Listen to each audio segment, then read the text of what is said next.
Monroe St. Brown first overall. How are you feeling about that? I mean, I think it's always, when you're talking about the first round, I think it's always a go out and get your guy. Come on.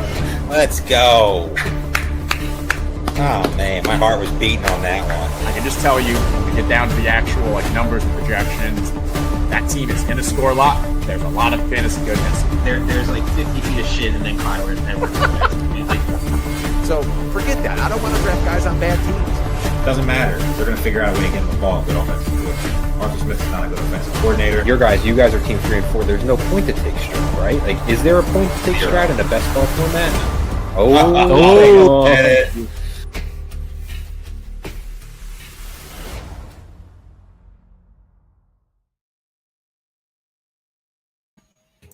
Welcome in, ladies and gentlemen, to another FFPC live draft coverage. We got a big one on deck for tonight. The FFPC Main Event, $2,200 entry, $1 million on the line to first overall. We got a loaded draft room. We're excited. I'm your host, Aiden LaCour. Joining me as always, Dave Tripoli. And from the Sports Gambling Podcast Network, fresh off just completing a true zero RB build in Pros v. Joes in 2025. Sean Green and Ryan Kramer. Fellas, thank you for joining us. Yes, thanks for having us. Yeah, we kind of stumbled into the zero RB. It wasn't necessarily what we were planning on, but it's sending ripples through the the Pros versus Joes waves. Well, and then we don't Kramer see it anymore. Yeah, well, Kramer and I kept going. Are we going to draft a running back? Are we going to draft when now we were close to drafting Achan, who got snaked, but we probably would have taken him. But I feel pretty happy with our draft and contrarian, right? Yeah, certainly. Very contrarian. Take Bigsby getting great practice reports. We were getting laughed at on the live broadcast. Oh, I'm sure. Chip is on the shoulder. But yeah, I mean, we won our first Pros versus Joes. We did pretty good in the second year too last year. Yeah, we're coming back. So we're gonna run it back. And Terp, as I mentioned, I want you, and I think all three of you said you've probably played, but Terp, this is one of the most loaded draft. I mean, we always talk this is a tough room, but this room in a main event is brutal. There is back-to-back champions in this one. There are some of the best players in the industry. I mean, we know our friend Remy LeBeau out there in 12 always spices it up. Terp, you see a room like this, what's your first thought? How do I get out of the room? I don't want nothing to do with this room. You're spending this kind of money. I don't care if you're a mass entry person or not. This is not a fun room to be in this early in the drafting process. You got 4, 5, 6 guys in here that, are just ridiculous players. They play at the highest stakes out there, and they draft great teams. So this is not – you're not going to see much value falling in this draft. And as you see, the team in the 5th slot is a Malik Neighbors fan. So he's bumping him up a little bit higher than he's normally been going. So you're going to see probably a little bit more crazy stuff than that.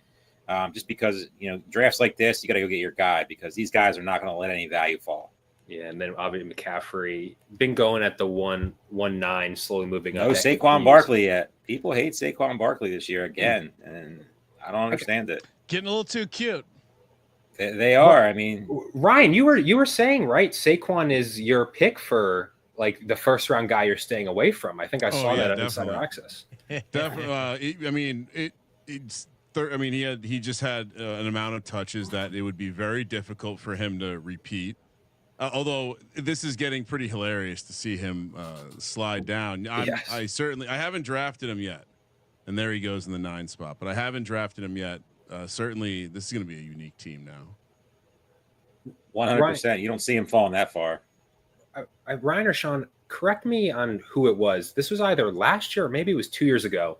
In Vegas, you guys were in the main event, and you took, not to bring up old wounds, because that's not where that's going. You took Garrett Wilson 2nd overall, if I recall. Okay, so this is I've done my entry into FFPC started with the guy we affectionately called Dick Olson on the show, and me and Dick, the team is called Archie's Wet Dream. He wears the Peyton jersey, I wear the Eli jersey, and every year there's some controversial take that he'll have, and it'll be like, let me do it, please. None of the other guys he splits teams with will let him go off the reservation. So it's like, all right. And just so you know, this guy, he probably has ADD, and just is when he's the guy that goes to Vegas, is like Vegas, and when he gets locked in on something, he goes. You just got to get out of the way. He goes nuts. And so he was Garrett Wilson the year that Aaron Rodgers went down immediately in the first round.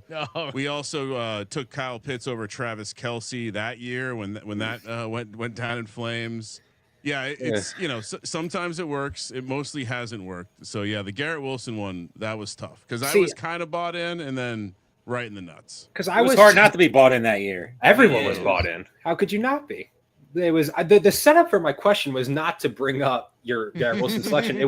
The question was like, do you have a Garrett Wilson this year, a guy that you're confident in moving up your board? On our last main event show, Remy, who's drafting the 12th spot, he was in last week's. He took, I think, Amon-Ra at 3 or 4. We see CD go at 3, Neighbors at 5. Do either of you two have a name that you're pushing up your boards?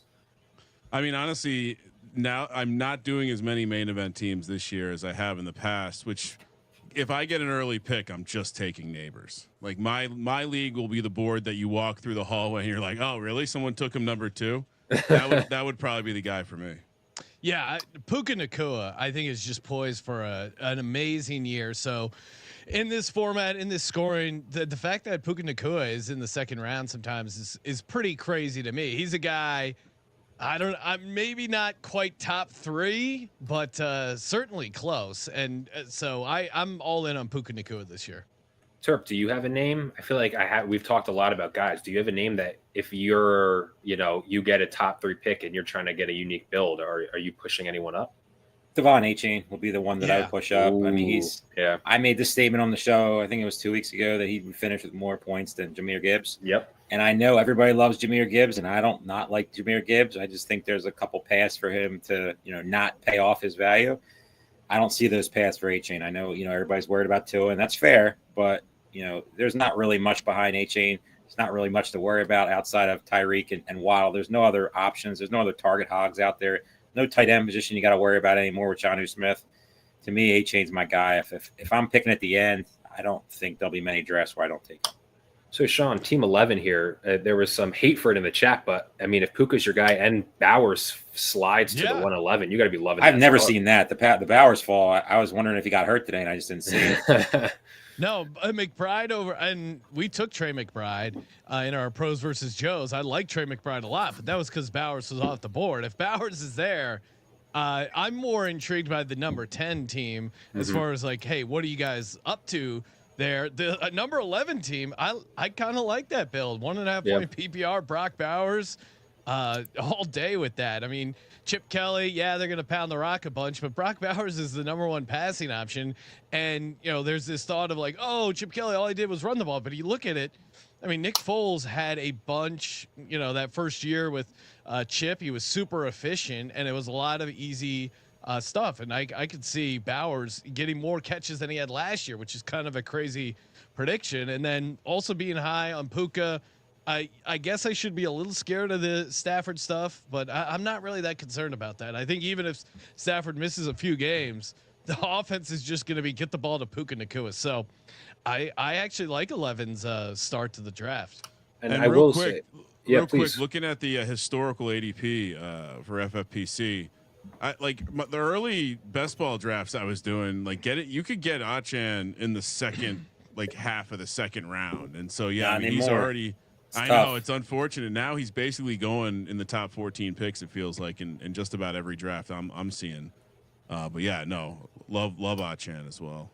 There was a clarification. The 11 hate in the chat was misplaced. It was a typo or something. They were loving on Team 11 star. Oh, okay, yeah, no. I will say to Team 10, that's Stevie G, Fantasy Sopranos, is literally in every one of these drafts. That man, I don't think he's missed one, honestly. So knowing he's usually in the chat, I don't know if he'll be in there tonight.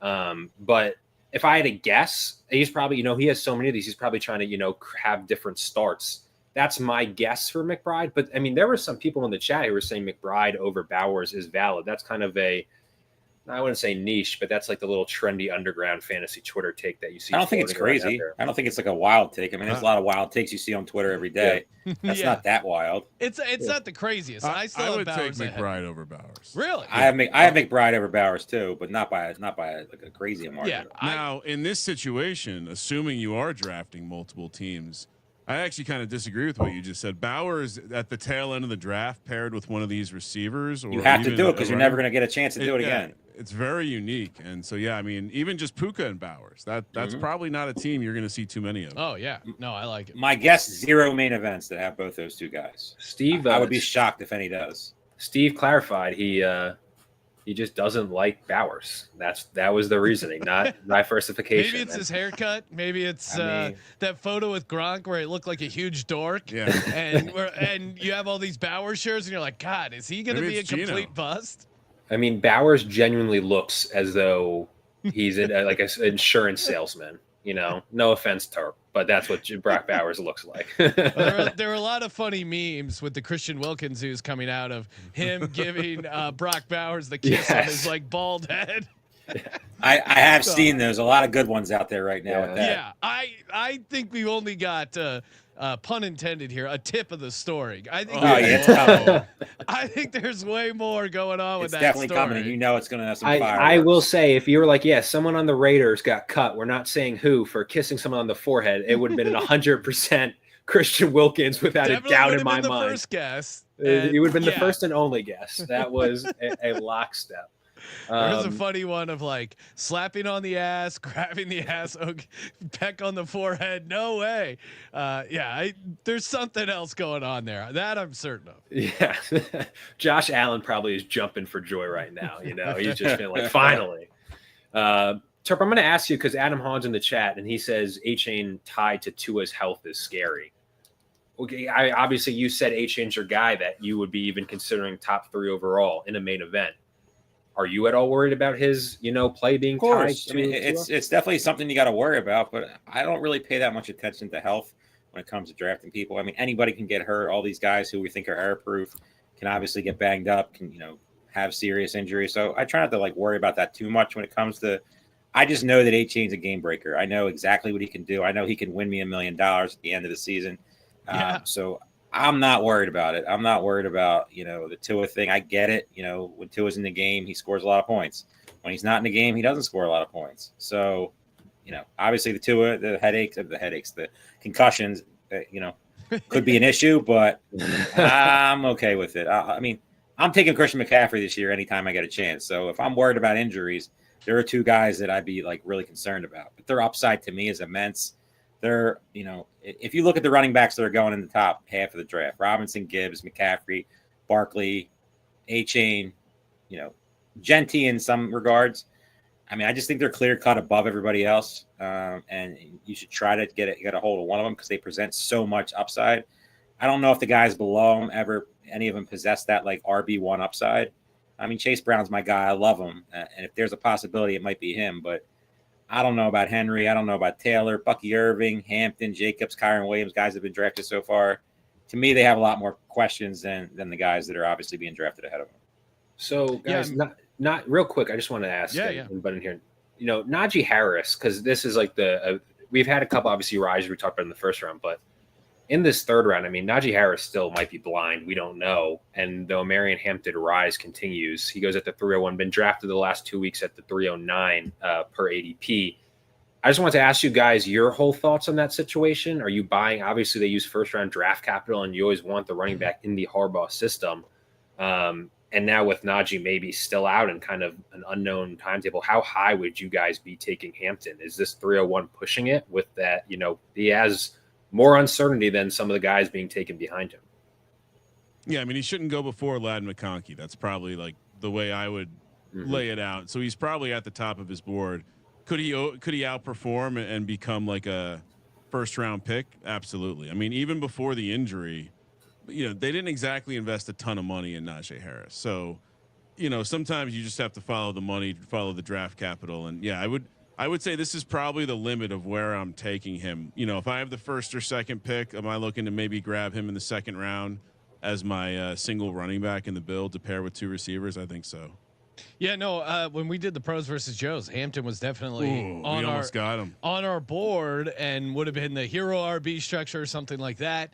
But it didn't fall to us. And to Kramer's point, he, even when they brought in Najee, it's they didn't really pay him that much. I kind of was keeping the light on for Najee, obviously prior to the mysterious firework incident, but I think the idea that maybe actually Najee ends up becoming value if he sees the field. I slipped into that one, but the fact that they signed Naheem Hines, I think, was a real red flag for Najee Harris. That told me everything you need to know about Najee Harris and Omarion Hampton. So I think, Omarion Hampton in the Greg Roman Harbaugh offense is gonna be a smash. Terp, I got to ask you real quick. Remy out of the 12th spot always keeps it interesting and exciting for us. Three running backs to start. Genty, A-Chain, Breece Hall, and then Mike Evans is his wide receiver 1. You're shaking your head no. It's not for me. This is tough. I don't love it. I don't. There's no. I'll never take 3 running backs at a main event or a gorilla to me, I'm a hero RB guy. I'll take a second running back. Before round 3 or 4 if it's the right guy, like a Chase Brown, a Kenneth Walker type of situation. I'll think about it. But to me, 3 running backs, you're way behind the 8 ball at the receiver position. I know a lot of people think receiver is pretty deep this year. I don't. I think it gets really, really ugly after, like, let's say round 7, 8. It's going to start getting really hairy where you're really worried about, like, can these guys even score points for me? Obviously, there's guys we all like, but I feel like running back is where you can pick up the value in those rounds. To me, it's just a risky strategy. And like I said, Remy's done a ton of drafts. He's no idiot. But this is not a strategy I would ever recommend doing. Well, to your point, diversifying the construction, I guess we do a bit on our show where we guess the age of someone just based on their draft. Yeah. We hit 2 guys exactly. I'm gonna guess Remy's pushing maybe like 52 range. That's so scary because in my brain before you even spoke there, I was going to say he's 52. So that's really random that you pull any number you pulled out was 52. That was the exact number I was going to say. Remy's been on the show before. I don't know. I want to say Remy's in his like 40s just based on his looks alone. That's like mid 40s maybe. I don't know. Remy, if you're here and you're willing to tell us how old you are. I can tell you one thing I don't like: this rise of George Pickens. I'm a big George Pickens fan. I've been a George Pickens fan since he was in Pittsburgh. Obviously, he's probably my guy if I had to pick one this year.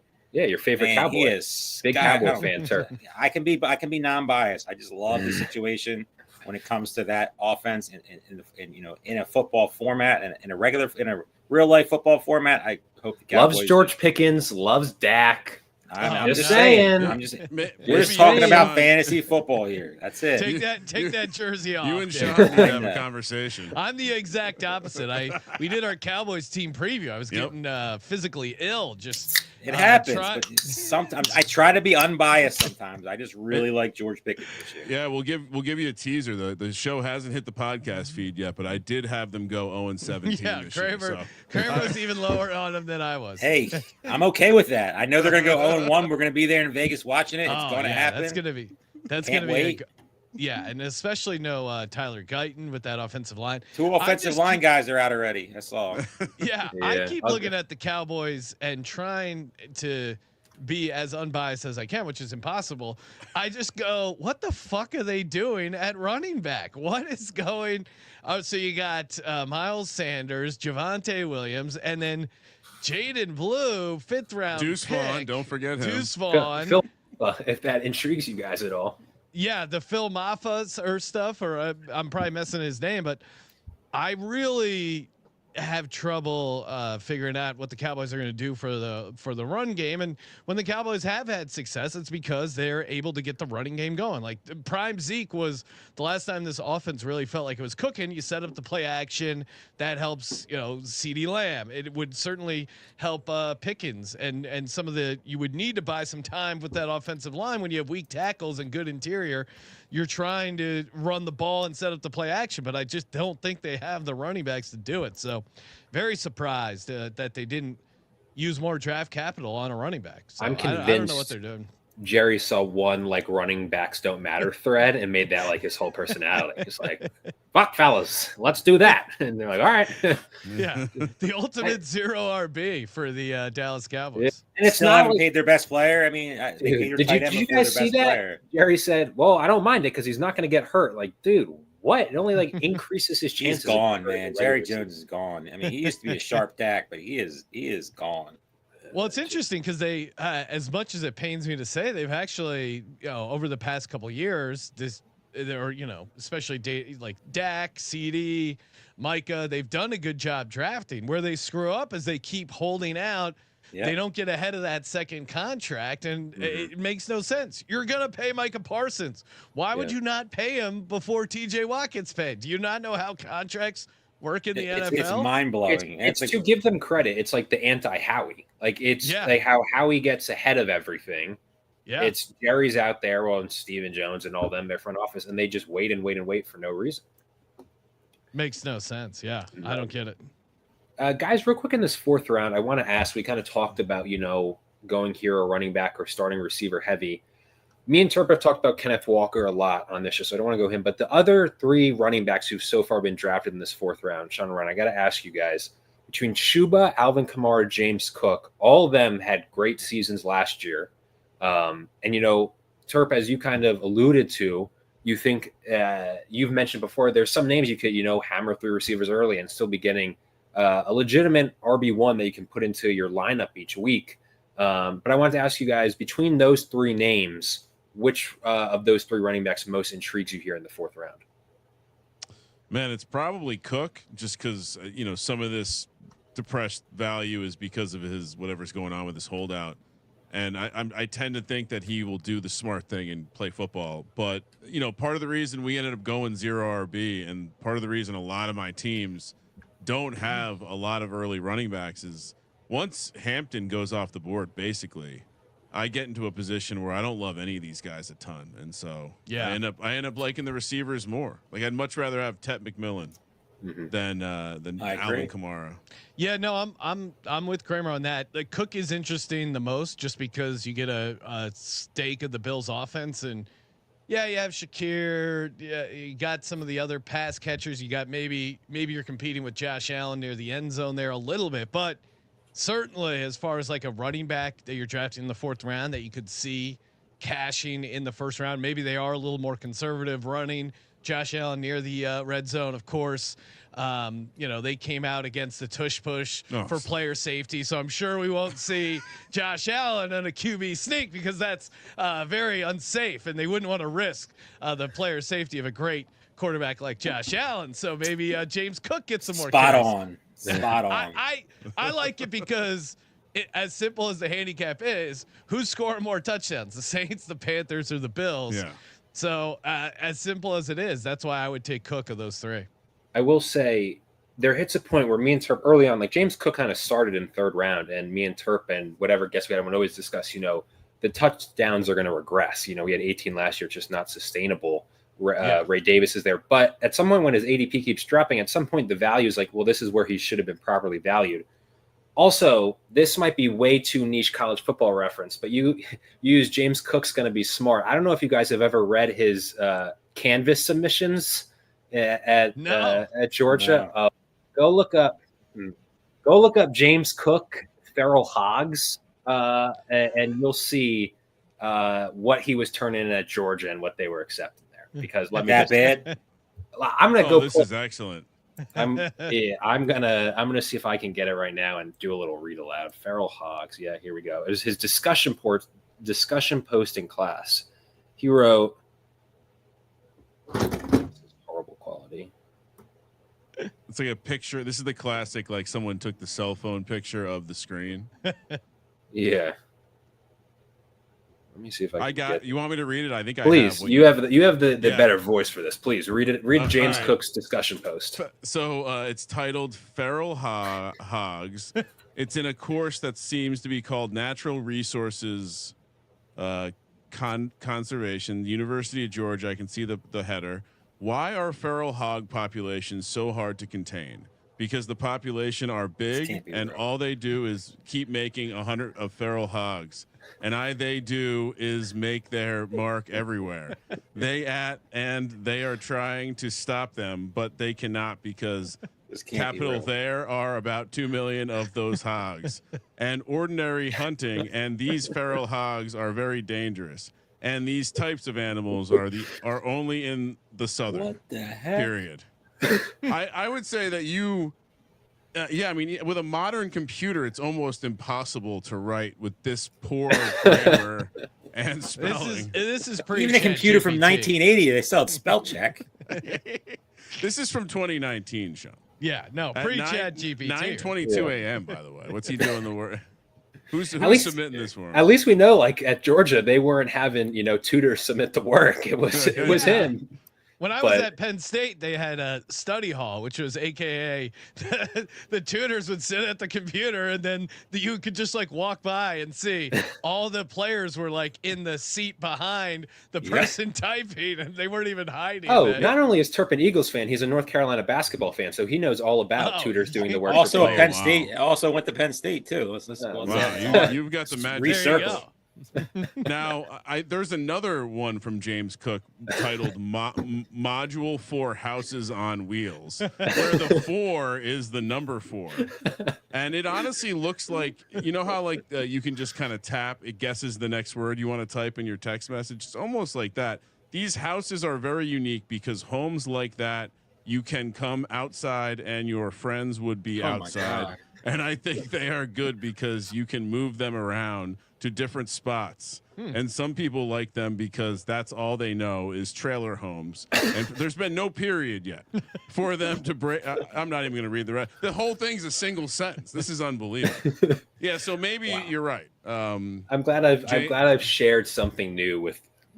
My favorite part is our chat, by the way, is just like discussing the draft while we're just going on James Cook. But this is who we're dealing with, the decision making and the process. We're talking about this on the Bills preview. Oh, yes, 100%. I'm marking this. All right. Yeah, that is me being way too on college football burnerverse. Nothing wrong with that. No, absolutely not. That is, I remember when that blew up, and it still comes up time to time. But back to the draft real quick. Kind of where I want to go is what the chat's been discussing is Xavier Worthy. Suffered a concussion. Should be okay. We're ways out. And Rashee Rice, both dipping. Rashee Rice, despite all the news, we hadn't really seen him dropping too much in drafts. I guess there is still, people until they maybe get a little more clarity, they're comfortable taking him. But both them fall to the 5th round. Worthy goes before Rice. Where are you guys at with that Kansas City receiver room? And, is this this is a value for Worthy based on ADP. Are you guys surprised that he fell to the 5th round? I mean, I'm all over Xavier Worthy. Even before the Rashee Rice official him pleading news came out, I was still Xavier Worthy. I had above Rashee Rice, and people probably thought I was crazy. But to me, it was, hey, this legal thing has been kicking around for a while. Then you throw in the fact that he's coming off an injury. And I saw Xavier Worthy. Granted, it was in garbage time, but man, he really has some massive play potential. You saw it in the Super Bowl. Him in year 2 in the Andy Reid offense. Like, I was seeing shades of Tyreek Hill with Xavier Worthy there. So I thought he was a massive buy low, especially when people had Rashee Rice higher than him. Now you throw in the impending suspension. Maybe he misses 4 to 6 games. I really like Xavier Worthy. I mean, I think team 2 in particular, it's a nice balanced build. You get Jalen Hurts in there. Yeah. They're going to be on a revenge tour for the tush push. He's going to have more rushing touchdowns than he had last year somehow. So I think I like team 2 and I like Xavier Worthy. Yeah, that's a really. I mean, me and Turp we both like Tyreek Hill at value. Again, you're tied to his health a bit and Tyreek's age, but at the 302, you're getting great value. Oh, I do want to point out, Turp, as I think every time we knock a hero, not hero RB, just an early running back hammer strategy. Derek G in the chat says he drafted 1 year like 12 did, finished 39th overall on a live stream draft where likely me and Turp shit on the build a bit, which is what we do. I mean, it's fun. I mean, we don't mean any harm by it, but you can't just sit here and go, that's a you almost want us to shit on your team because it feels like those are the teams. It's usually a recipe for success. I will say anecdotally, all of my top finishes where I finished in like the top 25 to 50, all of them involved like having that third stud running back that was just churning out 20-point weeks. It's, I mean, at the end of the day, We rip it every time, every draft we see it, and it's just, you know, I sometimes will it works say out. he's doing it right? Because we've seen people do this, and then they'd take a receiver and then another running back. It's like, all right, like, what are we doing here? I mean, Remy's, you know, hammering receiver. He's gone. Terp, I'm going to ask you, relative to the, obviously you're down on the 3 running back start, Mike Evans, Zay Flowers, Jerry Jeudy. Assuming he's doing this right, you know, he's hammering receiver, but are the guys right to make up this for you? Still shaking your head no. I'm trying to give Remy some positivity, but it's just we're not going for it.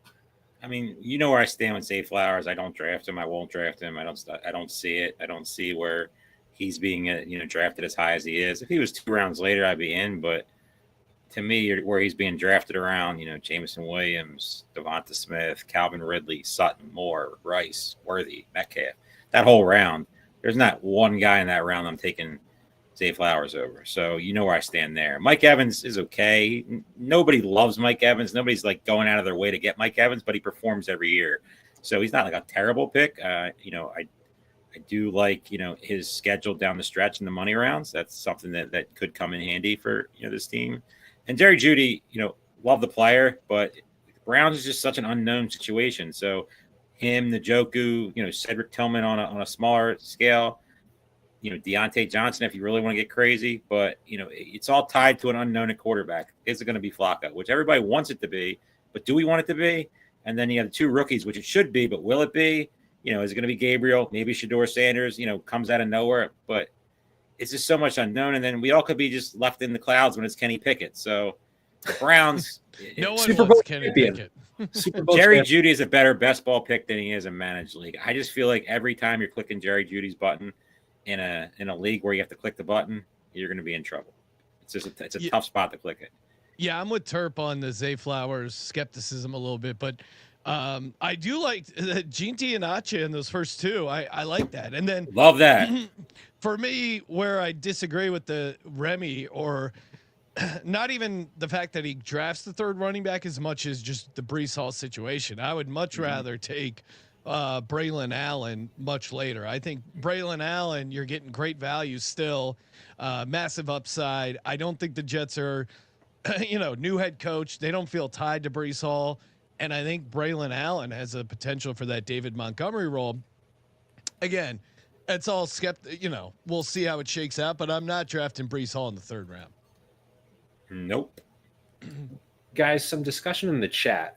Team 10 people are liking their start: McBride, London, Harrison, Pickens, J-Mo, and then Joe Burrow.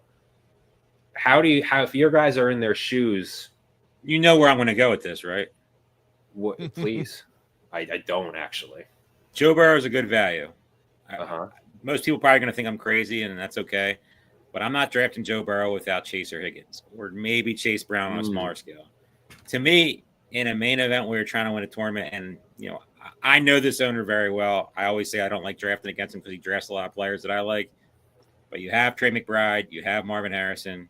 To me, you got to make the bet on Kyler Murray. That has to be your he gets a round discount though on Burrow. Burrow's been going. I get it. The value's good, and I get all that stuff, and I understand all that. But yeah, you put, you know, 2 of your first, you know, 3 picks are on the same team. To me, you got to place the bet on the quarterback to, you know, obviously you could take a backup behind Kyler Murray to offset that, whether it's Dak, whether it's anybody, it doesn't matter who it is. But to me, like, you're trying to win a tournament. If you get there and McBride and Harrison get there, I mean, you're to me, I'm a big stacker, and I've been very outspoken about the Joe Burrow thing. You know, I love Joe Burrow. Joe Burrow's, you know, a quarterback that I would love to own in a shootout, but I want to own him with Pickens or Chase, because if they go nuclear, which they did, and you've seen it in the past, and you just have Joe Burrow, you're behind the 8 ball because there's going to be so many teams that are ahead of you. So I'm not saying it's a bad pick because it's a good value, but to me, if it's me, I'm figuring out a way to get Kyler Murray and making the bet on that situation. Yeah, like you said, you've already made the bet. That's the part that, like, when you draft a pass catcher in the first couple rounds, you're already kind of committing to maybe wanting to stack or you know, you should stack. So when you go 2 out of 3, yeah, I'm with you. I think you Like this pick can become pretty much anything else that's not a quarterback, and I would like it better. Yeah, like maybe you get if he is draft, you got to draft Yoshivas or something like that, and hope maybe Gesicki, I mean, yeah, Gesicki. But to that point, like how many times is Burrow Gesicki outscoring Burrow Chase? No, and that's the problem. Less than 1%. Yeah. So it's just because you've been differentiated in a negative EV way. Yeah, Correct. no, yeah, naked Burrow is not that appealing unless you're unless you're like some hot those chick frosted influencer. tips. Come on. You're like a 12-team like single league with no upside prize or anything like that. Yeah, and you can do whatever you want, and that's fine because you're not really worried about stacks and none of that stuff matters. But like obviously in the main event, people sometimes get caught up, and I know I get caught up.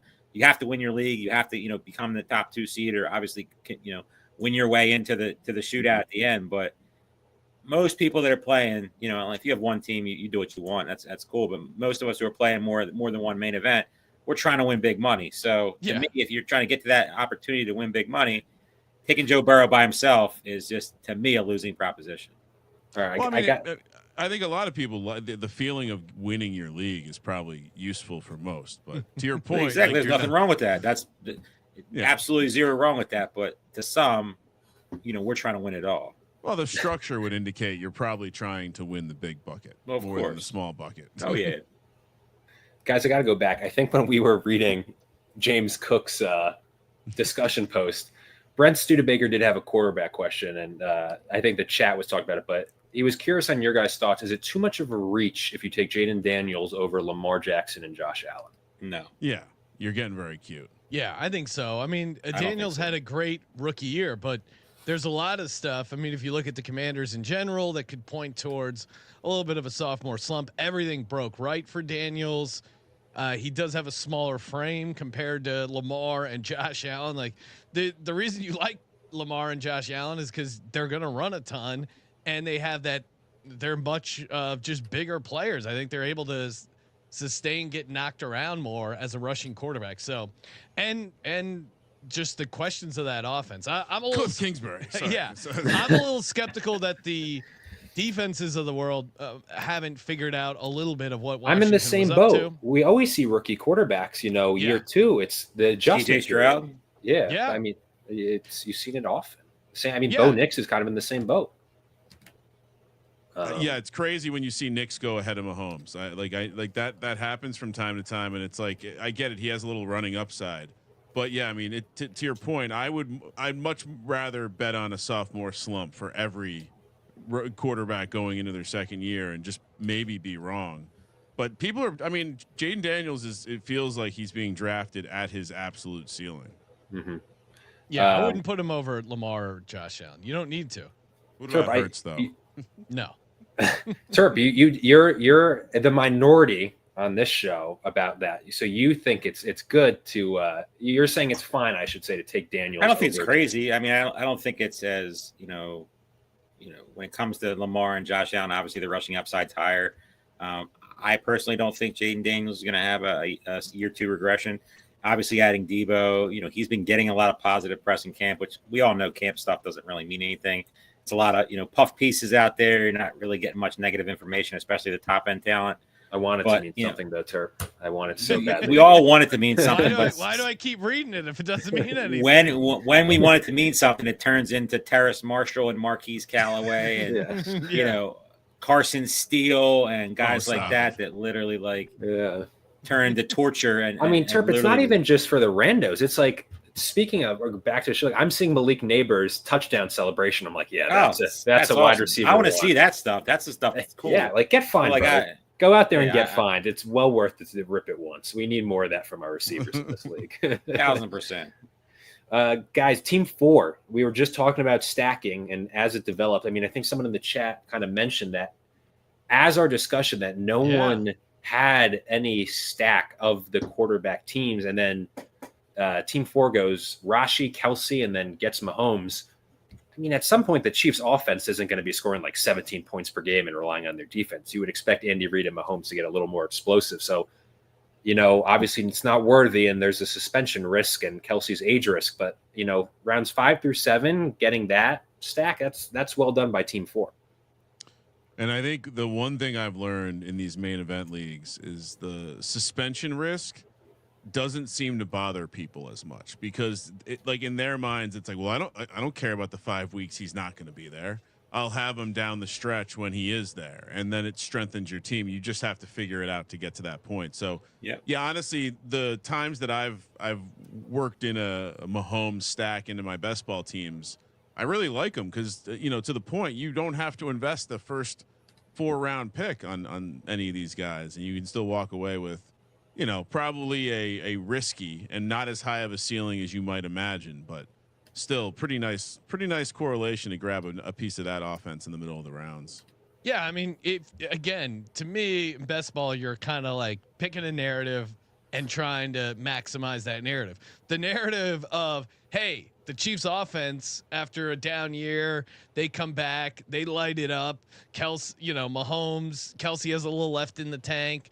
Rashee Rice, the suspension is 4 games. It's early on. Yeah, that's definitely an angle I could see happening. So I totally get it. I'm a little worried with how much we're hearing about how good Kelsey looks. It does feel like it's a little bit of a red flag. I mean, it's when you got Taylor Swift's publicist putting out a story. 1,000%. You got a haircut. The new haircut to me is a bit of a red flag. I mean, if you're worried about your hair as an aging tight end, I don't think that's ever worked out. Now, I mean, Jeremy Shockey had great hair. I guess he had some good years, but I don't know. I'm a little skeptical there. Yeah, Happy Gilmore 2, terrible. As much as I want it to be good, that should have been dropping the ADP a little bit. When your tight end 1 is starring in just an absolute garbage Netflix comedy sequel 25 years later. Yeah. Guys, a lot of discussion in the chat. Team 3 getting a lot of love. No surprise that they're having a great draft. They went back to back in the main event, which is, it's just unthinkable that they did that. And they are gunning for their 3rd main event title. And they're having a good draft so far. I just wanted to hear your guys' just general thoughts on Team 3. Are you loving it as much as the chat is? It starts with a Cowboy. That's always a tricky position to be in. But I will say, Josh Jacobs is one of the 3rd-round running backs where it's like, okay, I can see the case for him. I can see the ceiling for him. But you can also, he's an old guy. Downside, that scares me a little bit. I generally like the receivers, and I don't know. RJ Harvey got a lot of questions about who's going to emerge there in Denver. Sean Payton's tricky with those running backs, and then Tyler Warren, I'm still concerned about his hand size. Sean's been giving me crap for it, but small hands. And the quarterback throwing him the ball. I'm not. I mean, as a Giants fan, I watched Dan Jones up close and personal, and it does seem like he's probably the better quarterback. So that's a problem. So yeah, maybe I'll throw more shade at Team 3. Yeah, Team 3. I love Ladd McConkey. I mean, in full point PPR. This guy could just have an insane year. So Ladd McConkey, yes. I won't say anything positive about CeeDee Lamb, but I think number 3 pick overall for a reason. Josh Jacobs, I guess the concern depends on how much you're buying into the Jordan Mason hype. Ted McMillan. Well, that's Vikings you're talking. Oh yeah, sorry. I was. Why do I always have him still at the Vikings? Because Aaron Jones, the Packers. Yes, Aaron Jones, property. Josh Jacobs. Transitive. That's a word I haven't heard in a while. Wow. Kramer and I have been doing shows for a while, so he knows where my brain. It's 9:45 p.m. Eastern time here. We're doing a ripping the main event. I don't drinking. Who cares? Jalen Waddle, though, again, massive. This is the kind of guy I love in best ball. Massive upside in that Dolphins offense. So of the picks, like Jalen Waddle, yes. Ladd McConkey, yes. Josh Jacobs, yes. Now that I remember what team he saw, Waddle stands out also in that round amongst guys that will be easy to throw in your lineup. To the debate about Judy earlier, like Waddle, like there's a much easier path to starting this guy, and I think not to get too micro, but when sometimes you watch these guys draft themselves into a difficult decision week 1 and for the rest of the season, and so I mean. Kind of what Team 12 has done there, but yeah, Waddle stands out to me in that round as tremendous value. I will say, in regards to the Colts quarterback situation, maybe the best quarterback on the roster is Wildcat quarterback Tyler Warren out of Penn State. You know, I mean, that is fun. You want to talk about? They're going to get interesting near the goal line, and you have two quarterbacks: one, Anthony Richardson with that shoulder injury; two, Daniel Jones with a crazy neck injury. I get their interesting upside rushing wise for fantasy, but also there's a world where, hey, maybe they are running Tyler Warren Wildcat designed run stuff near the red zone, and that ends up maybe taking away a little bit from Jonathan Taylor or helping Warren out. So. I will say early in the spring there was a press conference where I think it was one of the offensive assistants was asked about like the use of the quarterback in the running game around the red zone, and the answer alluded to the idea that the team was aware of the injury concerns or risks that come with the quarterback running. Which my takeaway was, I wonder how much they're going to use those guys in short yardage. So yeah, I mean, Tyler Warren, the small hands don't matter if you're taking the snap, and you got that neck roll, so you got part-time fullback in your work. I do want to also ask all you guys, but I'm going to start Kramer and Sean with you two. Obviously, we're in training camp, and the downside of that is I feel like when you have like 32 beat reporters, which is a great follow on Twitter, when you have those notifications, like every minute it's like, oh shit, he left the field. Oh man, he's getting carted off. Obviously, we've had a lot of injury news, a lot of it minor, but Isaiah Likely's been a big one. You know, will he be ready for the start of the season? Unknown. We see Mark Andrews perk up a little, goes as tight end 7. He had been going as tight end 9. Joe Mixon, obviously, in free fall. He goes at the 809. We obviously discussed already Worthy getting hurt. We saw Neighbors has already kind of been dinged up. Didn't stop him from going to 105. So kind of out of this last week, there's been a ton of news drops injury-wise. Which one are you guys most focused on? I think fantasy, it seems as though it's the Baltimore tight end room or the uncertainty in Houston in their running back room. But I wanted to see if that's the case for you guys or if there's other under-the-radar ones you guys are monitoring. Certainly as you know, you talked about the getting hyped in the preseason over news clippings. That was Isaiah Likely for multiple years in the NFL. Yeah. I was the asshole screaming Isaiah Likely in the live drafts for a couple years before he ever hit. And yeah, no, that's a big one. I pretty much have him on every team I've drafted based on where he's going. So I'd say that's the biggest injury impact to me right now.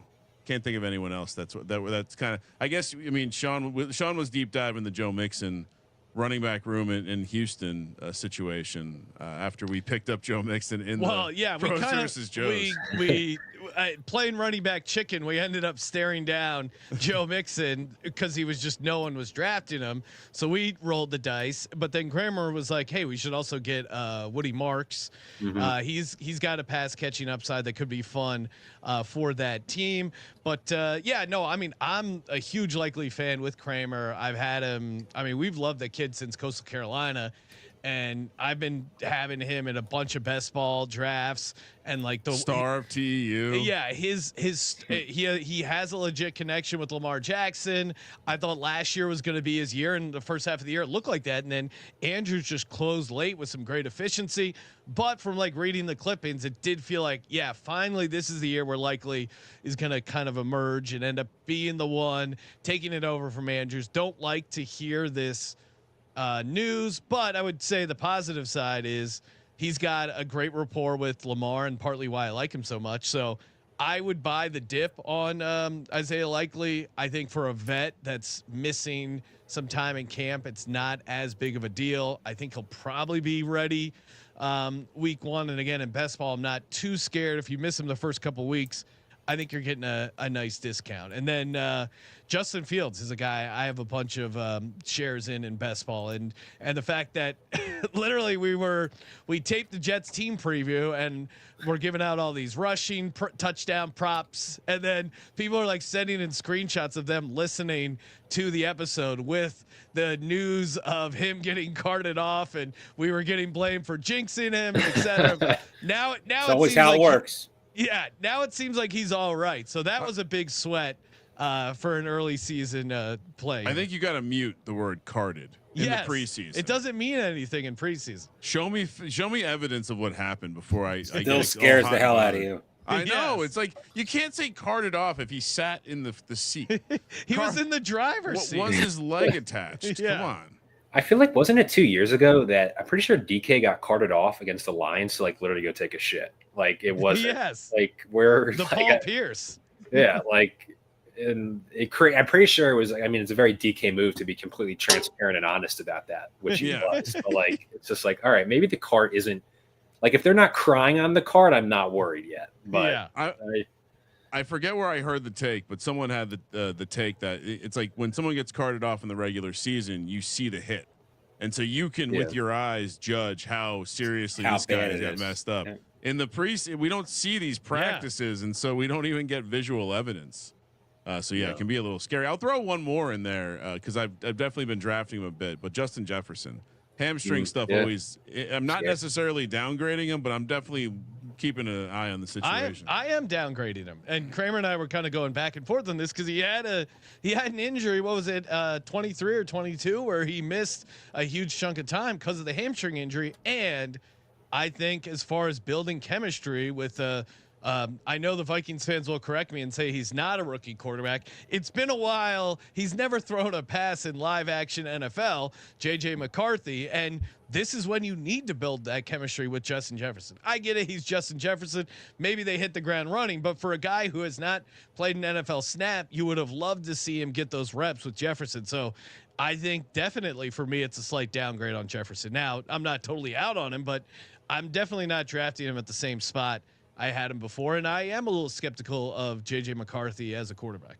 Yeah, I mean, we were just talking about like all the preseason hype. Talk about biggest preseason losers. Every clip I see is JJ McCarthy with another pick, and then Justin Jefferson's out there before he got hurt. Like, no, he's a young guy. He's got time to improve, which is just not what you want to be hearing from your star receiver about a quarterback. I mean, Terp, you said it. I posted it where JJ McCarthy is arguably one of the most impactful pieces in fantasy football, just because he controls Justin Jefferson, Jordan Addison, Hawkinson, and Aaron Jones and Jordan Mason. Like, so much is riding on that offense being good.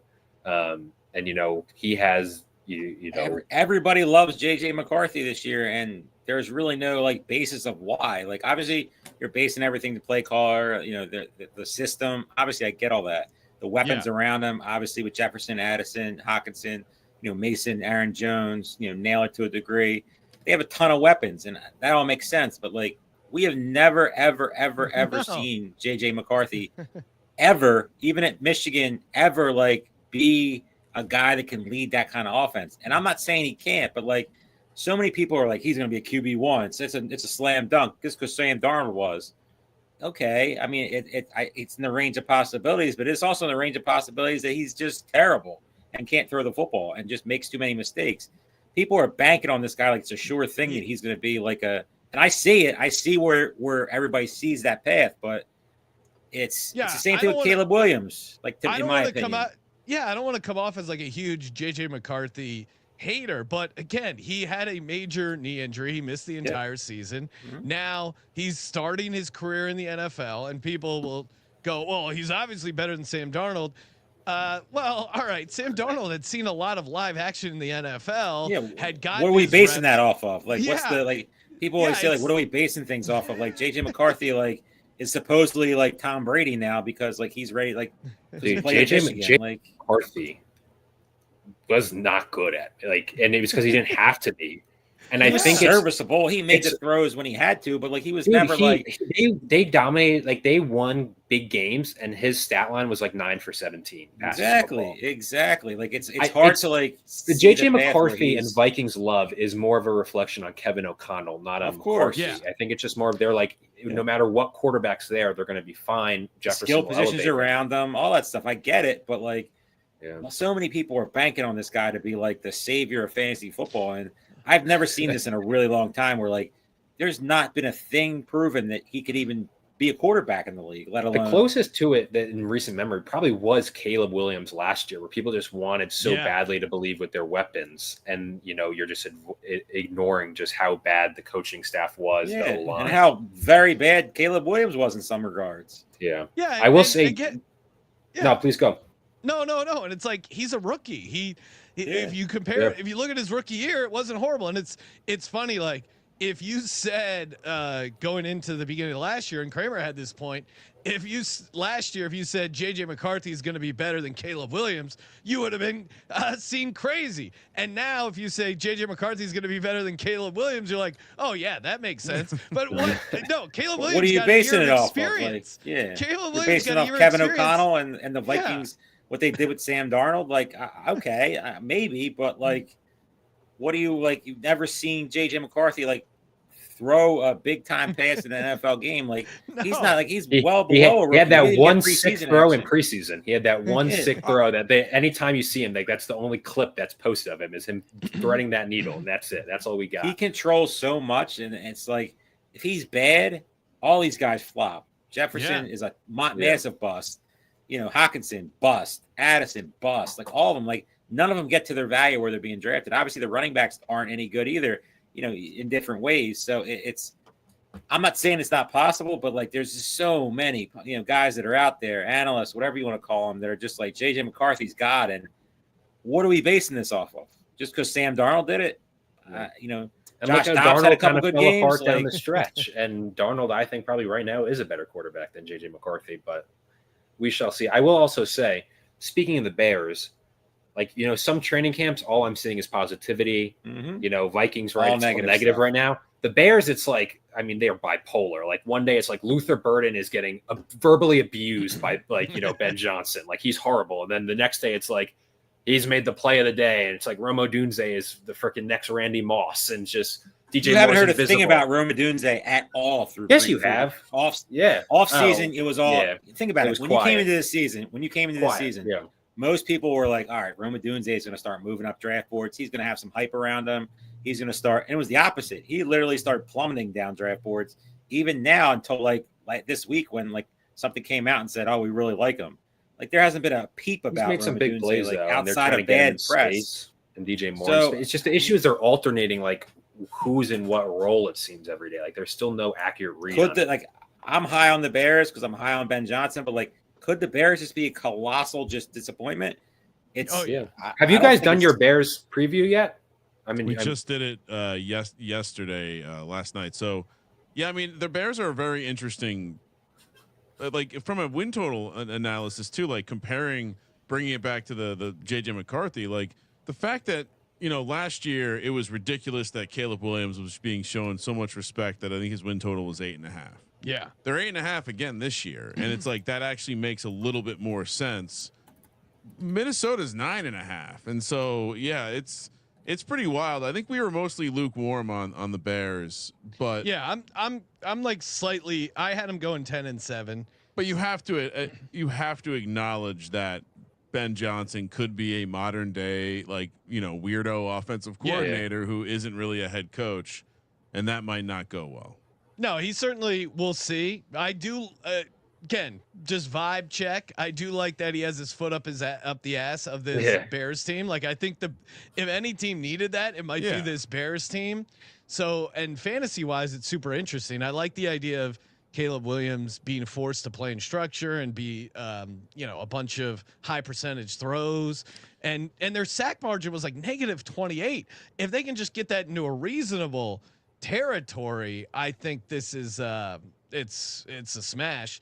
And shout out to Bo Nix. Look at now. Wow. Kramer, to your point, drafting Bo Nix ahead of Mahomes is crazy, but Bo Nix in the 11th, I think that's a deal. This is what happens when you gamble and you just keep saying one more round, and just. I think the biggest difference that you see between the best ball drafts and the main event drafts is once the quarterbacks kind of stop being interesting, they just fall. Yeah. You know, managed, it's a little different. So yeah, I mean, but still, this is kind of the beginning of the second rushing tier where you have interesting options, guys who are going to put up a couple yards rushing. And so, yeah, I'd imagine this will start some sort of, like, you know, next QB run. 12 run, the little mini QB run here. It is interesting. I mean, literally essentially 3.5 rounds go by, and it's without a quarterback being taken, and then Bo Nix at QB7. Usually QB7 goes at the start of the 10th round in these main event drafts, so a little bit of weight. Also, by the way, Isaiah Likely goes about almost a round higher than he normally does in this draft. So they're not worried about it. Not at all. Terp, I got to ask you, you love you some Jaguars running backs. Oh. Tank Bibbs is getting all the love. He goes at the 11:06. ETN goes at the 7:10. What's with that? So that's got to be surprising to you, no?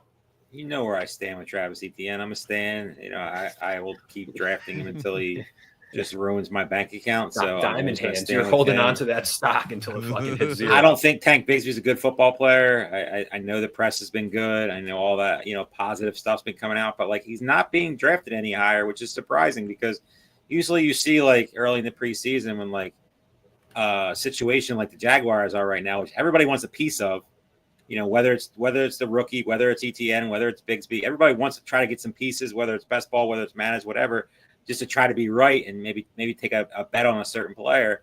Bigsby's not a guy that's really moving up draft boards. So, it's very surprising. Tootin, I saw, had a hamstring issue, had a little bit of fumbling issues early in camp. We've seen rookie hype early, literally turn into like just total, what was the Chargers running back last year that everybody was hyped up on? Kamani Vidal, I think his name was. Yeah, Vidal. Everybody was like, he's going to be the guy. And he was just a total mess. So, is there a world where Tootin is Vidal? It's possible. I think he's a better player. But this is a system where you want to get some action. So, ETN's my bet. Tootin's my, guy that I'm, betting on a little bit too. But, I won't have much of Bigsby. I just don't think he's very good. I know all the press has been positive, but this is the earliest, tied for the earliest he's gone in a main event. I just was assuming with the buzz that you would see the gap between him and ETN shrink. I think one of those guys get traded, whether it's ETN or Bigsby. And that would definitely make it a lot more interesting, especially is there a team, piece of Liam Cohen? Is there a team, and Kramer and Sean, I'll ask you guys, is there a team right now in the NFL that doesn't have their week 1 starting running back on the roster right now? Cowboys, right? Has to be the Cowboys. Or some people said Houston. I've been seeing some theories that, if Houston if Mixon's out, if Chubb's not there, it might be, to try and get Singletary from New York. I've seen that floated. Let's say Travis Etienne gets moved to the Cowboys. Where does Travis Etienne get drafted? It's probably higher than the 7th round. I would say I think he probably gets up there in the turn. 5th round. I'd say 4 or 5 turn, like that Henderson Harvey range, like before DeAndre Swift. Yeah. Yeah, I mean, if the Cowboys bring someone in, that's obviously they're bringing him in to be the guy, and so he's going to just skyrocket up draft boards. Because nobody actually wants to draft Javonte Williams. Nobody actually wants to draft Miles Sanders. No, people just do it out of like just disgust because they have to, but nobody actually wants to draft either of those two dust buckets. So it's like when it comes down to it, back to your question though, I think the Bears are a little bit of a little underdog when it comes to the question. I mean, people are betting on DeAndre Swift. But, like, I know he had success under Ben Johnson, but, like, behind him, it's Roshan Johnson, and then a bunch of unknown after that. So if there's an opportunity that maybe we always go back to Travis Etienne or the Jaguars, because there's not that many running back positions that are out there that you're really, thinking, like, if this guy gets moved, he's going to be an automatic starter. I think Etienne's probably one of the only guys that, you would think possibly – maybe a Tajay Spears type of situation, but like I don't see him being moved. But there's not many like real questionable running back positions. Like there's a lot of guys like Giants. Everybody's either Cam Scatterbo or Tyron Tracy, but neither of those guys can get moved and automatically become like a starter type of piece. So I will say it's also more than likely people are going to get moved before the season is always tough, but it's an interesting to think of because especially, I mean, who knows with the Cowboys, like if people, for their sake, I hope not, but if like people go down in preseason, like they're going to be desperate. I mean, there was even rumors, it's past now, but I remember there was rumors in the league offseason, like, the Jets were maybe looking to move Breece and that, completely has faded away. So there's a lot of uncertainty there. It's just an interesting point. Guys, I want to talk about him. I'm still holding my Pitts coin, even though it's just. And stop it. I'm getting a little aroused with how Michael Penix is talking about him, as though it's like he's hyping him up, and you're hearing good things. I mean, at tight end 17, is this the Kyle Pitts year Or is it he's no, that's just not even. I mean, it might be, but I'll never know because you're getting him for free. I've just talked so much shit on Kyle Pitts. I've never drafted him, and I've gotten into so many Twitter arguments where like I've won a bunch of just random Twitter people have been like, oh, Kyle Pitts over 1,200 yards, 100 catches, $100 charity event. I'm turning into like Paul Newman over here, just raising money for charity, betting people that Kyle Pitts isn't going to have a good year. But to your point, is actually, if there ever was a year, might be this year. I'm high on Michael Penix. I was bummed to hear about Darnell Mooney. I don't know. Now, certainly Bijan and Drake, London, everyone's all over them. But I kind of like them more as just a team. I'm cautiously optimistic about Penix. I like their schedule. I like that they loaded up there defensively in the draft. And I think they're just favorable schedule to kind of surprise some teams. I don't think they're going to make any noise in the playoffs, but I do think they could sneak in as a wild card. So I'm going to be rooting a little bit for this Falcons team. I will say, did you guys see that we've been saying Bijan's name wrong, and it took him like 5 years to correct people? Like, dude, it's like Bijan or something. Like, Bijan. Never going to call him Bijan. Sorry. Yeah, I mean, I get it, but it's kind of like, I don't know. I feel like the time was when you were at Texas to like let people know versus year 3 in NFL. Like, yeah. Sorry, Bijan. we've already figured out how we're going to pronounce your name. I can't wait to hear. I can't wait to hear Bijan. people say it correctly, though. All the NFL reporters. You know they're going to. Yeah, Bijan. They're going to lean in hard. Oh, real hard. Terp, I got to ask you. Team 12 there, Remy doubles up Kyler and Caleb Williams. I believe they are both of them not stacked with any. They're not player. So what are your thoughts on that? Go back to the well and Remy. Is this another shake of the head? No, or around 11 and 12, you're fine taking the risk on these two quarterbacks. I guess I'm fine. I mean, most people are doing that this year when it comes down to like just waiting. I mean, Kyler Murray, it's pretty deep for him when it comes to where he's being drafted. So that's a good value in my opinion, especially like you look at the guys in that range. We talked about Bo Nix and Baker. If you're getting your starting quarterback that has that potential that you saw Baker and obviously Bo Nix flash last year in the 11th round when you're stacking up everywhere else, that's just, you can't really go wrong with that. But the problem just comes back to is like, I know a lot of people are doing it this year, but whether it's the right thing is not. Like Kyler Murray and Caleb Williams, very similar. So like each week you got to click a button. So it's really, really hard to do that. To me, Brock Purdy would have been a better pick because you at least have that. All right, I'm going to use Ricky Pearsall. Let's go with Purdy and try to maximize my potential type of situation in a matchup. So I don't mind it. I would at least try to have somebody in there. Or if not, take a guy like Justin Fields that gives you that much more of a ceiling with his rushing upside than Kyler. And I know Kyler gets you there, but Justin Fields is a freak when it comes to what he could bring to the rushing ability. And if he could figure out throwing the ball, outside of throwing the ball to Garrett Wilson 1,000 times a game, it's not a bad way to do it, but I would have took Purdy over Caleb Williams just to give myself a little bit more of an out when it comes and he had to the Pearsall. 49ers. Yeah, and their soft schedule. That's just me, though.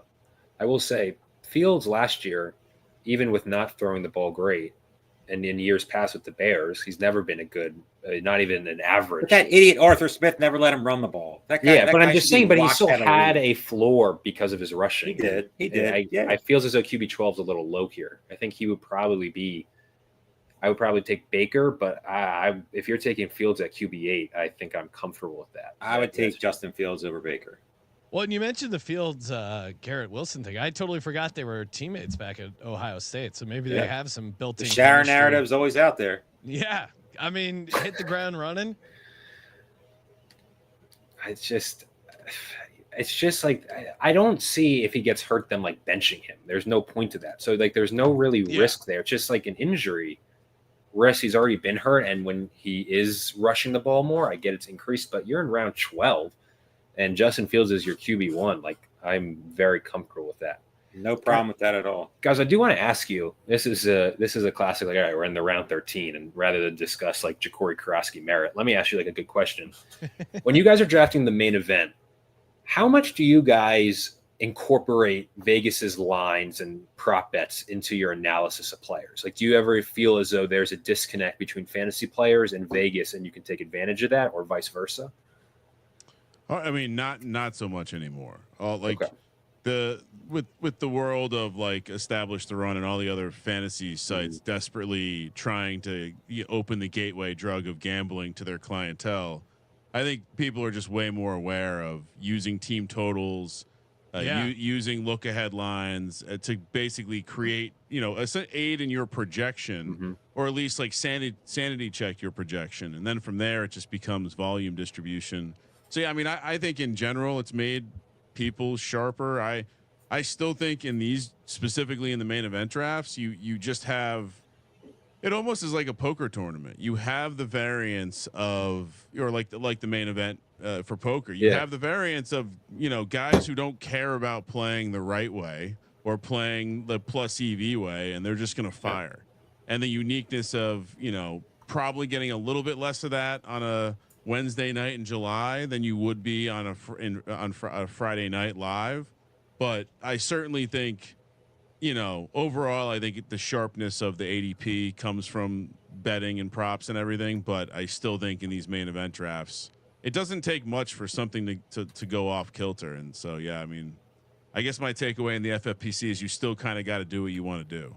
Yeah. I mean, as you guys said beautifully, and I think me and Turple love streaming the main event more than, I mean, everyone has it, but the main event in particular, it's so many guys coming in, and you're buying in for 2,200. So many of these guys are, they're sticking to their strategy no matter what, and it creates for some interesting boards. As the discussion in the chat, Sean Green mentioned it.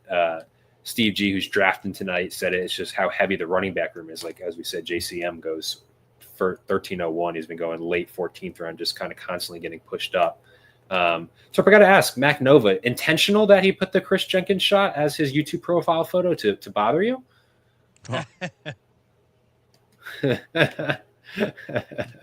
Just no response. Oh, I like that. I was at the game. You were? So I'm going to tell you a story. This has nothing to do with fantasy football. I'm going to tell you a story. We're in round 13. Rip it. So we talk about James Cook. This is worse than James Cook. So every 2 years back in the day, we used to go to Wrestlemania. So Wrestlemania was in Cowboy and Jerry Jones land. We went to Wrestlemania on Saturday. We took a limo. I'm a diehard North Carolina fan, despised Villanova. So before the tournament started, I made a bet with a friend. North Carolina was a big favorite, number 1 seed. Villanova was like a 2 seed, but nobody really thought they were going to get there. I bet that if North Carolina won a national championship game, he would have to make, breakfast and lunch and dinner for our shore house. There was like 20 people in our house, whatever, easy. If Villanova won a national championship, I would have to dress up in drag and sing karaoke at a bar in Philadelphia. So, we got a limo from Dallas. Me and my 4 of my good friends went to the game, was right there, saw it all happen, and nothing will ever top that as worst sporting event in my life. I literally still cry when I see people post that. So yes, I had a sing Christina Aguilera, Lady Marmalade, in front of a bar of maybe 100 people. McGillen's, if you ever heard of it, in the city. Hell yeah. Yeah, and that's exactly what I had to do. I frequented McGillen's in my college days in Philly you went to St. Joe's, so you were right there. But that was, I manned up. I had makeup on, a wig, women's clothes. It was. I'm gonna post a picture tonight just to show it back. Yes. To bring back the nightmare. Mrs. Turpfire for out on the town. Hey, that song slaps though. You picked. It does slap, but I could tell you one thing. I couldn't remember one word that I sang because I walked in that bar and I told the guy that I lost the bet to. I was like, the only way I'm doing this is you line 5 shots up on that bar, and I'm gonna rip them all real quick. And I'm going up there. Like, I can't just sit around because the bar is a real tight bar. There's no open space. So it's like get right up there, sing karaoke. And I was up there like, I don't even know what I was doing. I was just mumbling the words. And thank God I made it just through. Borderline crying up there. It was awful. At least you guys won the next year, right? It was. I mean, but still, no sporting event has ever been more traumatic to me. I still have nightmares when I watch it. What's your 2 guys' worst sporting moment for your fandom of your life? Mine will always and forever be when Kentucky was 38-0. 15-year-old Aiden was distraught, losing the Final Four. Not Luke May? No. Go fuck obviously. No, 38-0. I remember 15-year-old me at like whatever, like 11:30, like at night, I was just crying and just started like cleaning my room because my mom had been like, that's what I did for the next. Didn't know any better. I didn't know what else to do with myself. I was distraught. I'm intrigued to hear your two guys. So two easy. One is the Knicks not winning that championship, but specifically not being able to watch the third quarter because OJ was driving around on the 405, and that was like there was no real internet, so you're not like checking the score. You just have to sit and watch this breaking news. And then the other was just when the Red Sox beat the Yankees.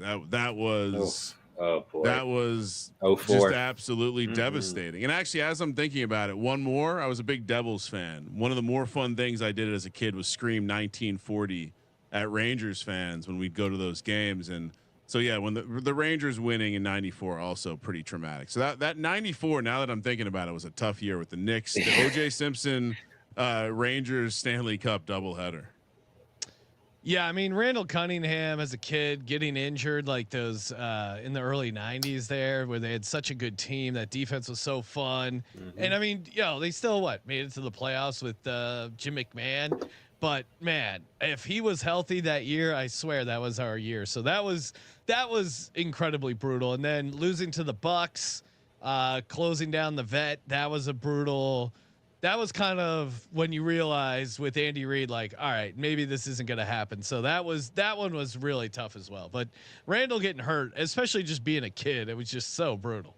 Yeah, I will also say my family's from the Bronx, so we're Yankees fans. For me, I'm obviously younger, but the Altuve home run, I think I sat in silence for a good 4 hours, just genuinely just on the couch, just not moving. Like by that point, it's like.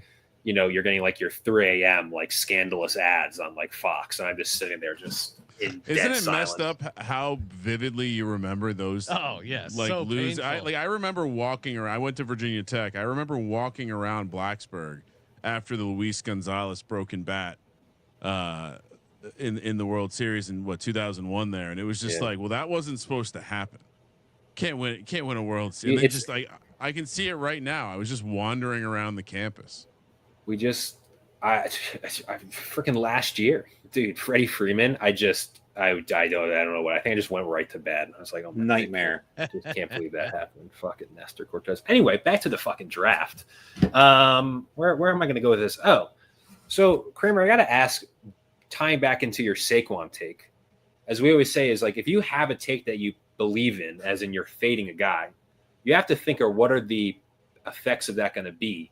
Is this just going to be Saquon's not as efficient for you, or does that mean that you're buying Will Shipley, maybe the corpse of A.J. Dillon in these later rounds? Yeah, if you're buying Will Shipley, that's a good call. I probably should be. No, I think it's a pure. So there's three things here. One, you have the historical number of touches that he had, which I believe only two people ever have had more touches overall in the regular season and playoffs.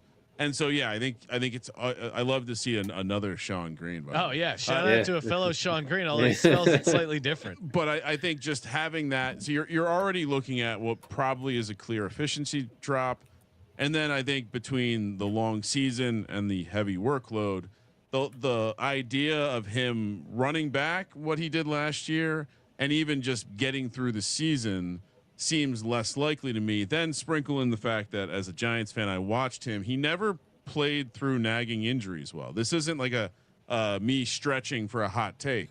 So if some of that wear and tear does occur, I think there's a compounding effect for Saquon. And yeah, he is obviously coming off an amazing year. So, but I think I'm actually not that on an island in terms of not drafting him, I think. No, I mean, clearly he's just been dropping like a stone. And so, yeah, perhaps I could be gloriously wrong. Just like I'd be wrong about Derrick Henry in the same way, because it's very hard to draft old running backs who are coming off historic workload seasons. So, I'm sure people will throw it in my face, but I've been there before with Zeke and been right. And so, Saquon's been defying the odds for a long time. What do you mean? One season. But he's an athletic freak. So in the same way that Derrick Henry is an athletic freak. I agree. I was shocked to see how hard it was for him to work through minor injuries. But he got banged up during the season last year and still powered through it. He's got a legit offensive line. He's got a great quarterback, top 3 quarterback, and you have an This is what incredible happens. setup. It's like an allergy. You say anything negative around. Yeah, Sean, you're coming at my boy Saquon Barkley, baby. I mean, I just tagged everybody in what I beautifully looked like in that night of dark. Oh, great. I will say, going back in the chat. Hey, I honored the bet. Very nice. Very good. Turpin drag is terrifying. Wow. It's nice, very terrifying. But nice cans. Have you seen That's that what I'm video saying, where, right? Where the sheriff is like, I put a lot of time and effort into that. I had a makeup crew. I had everything. oh man, you really, you know what? At least you I went. bought in. I manned up. Jesus, I lost this the is bet. this is worse than I imagined it to be. It was pretty bad. I'll send you the video of me singing. You want to talk about bad? I'm impressed Oh, you kept man. it. That's I mean, Well, now yes. I do respect you, Turb. You got to be. yeah. I mean, this is what's so In annoying Philly? because. God bless. Well, I'm just In saying, Philly, people, too. people Akbar. come up. Literally the people- middle of the city. The best part about it is my wife now was supposed to come that night. We didn't really know each other at the time. She's like, I'm not coming to see that loser.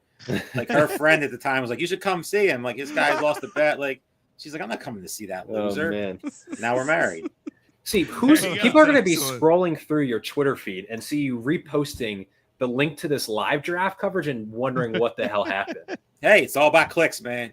Yeah, you're going to be getting might opening scare- up a new that might audience scare to some the people FFPC away. we are going to get a main new event. audience out of nowhere. Turk. Hey, it's all about new audience here. Well, Oh. it does suck when you have people who come up with these crazy bets and then don't actually end up paying it Yeah. off. So it's Oh, my like, God. well, then what's the point if you're not going to have these type of bets and actually pay it off? Then yeah. So shout out to you for being a man of your word. I definitely pay. It was That's all we scary. It have. was very All we have scary. is our Yeah. word. I will say, looking back on it, Mac Nova, who started that conversation, said that he was a UNC fan before he went to Nova for college.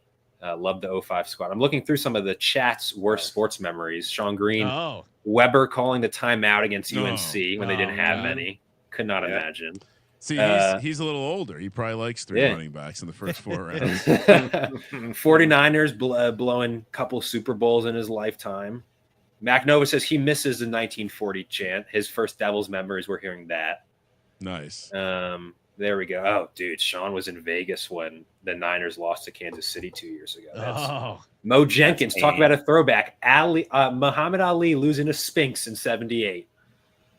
Wow, There we go, Mo. That's wild. I mean, that from a gambling standpoint, that's an all timer. And now that I'm thinking about more, the Jeff Garcia Niners game against the Giants, that was another devastating. Everyone's watching the game at my house, and the game just you can see the loss coming like a train barreling down the tracks. And, you know? There's nailed so it, many. Ryan. Could you Sean imagine being a does love Falcons running fan in that backs. Super Bowl Oh when my they God. lost to God. Brady? I- I would. You don't recover from that, and they haven't recovered from that. No. Sean Green does love his running backs. I will say I got a question in the chat how I'm a Caps and Wizards fan and all that. My sports fan, I'm that loser who has like Yankees because my family's from the Bronx. You have and I grew up in Kentucky. DC. Yeah, Kentucky. I get shit on all the time. Oh, you're a bandwagon. The amount of 2-10 football seasons I sit through, I watch fucking Kentucky women's volleyball. Come on now. That's scary. Let's not talk women's volleyball. Whoa, Terp. 2022 national champions. Women's You gotta volleyball. seek some help, man. we We gotta haven't get to a talked to- meeting. We haven't talked about Team 11 going out on an island and getting a kicker Yeah. and a defense. Back to way back. ahead of That's- everyone else. And then Team 12 following that up with the Isaiah Davis, Alexander Madison, round 13, 14 pick. So let me hear I your didn't even thoughts know on that. Alexander Madison was still in the league until I saw Um, something on Twitter that he was having a good camp for the Dolphins. So As Stephanie Miller put it in the chat, she said, "What is Team 12 doing?" And that's Remy. And I don't know. I don't know. I don't know what he's doing. But yeah, can you guys give me your thoughts? We talked about Brandon Aubrey last week, right? And he's kind of going consistently in this 13th, 14th round. Where are you guys at on taking kickers and defense early and just desperately trying to gain an edge?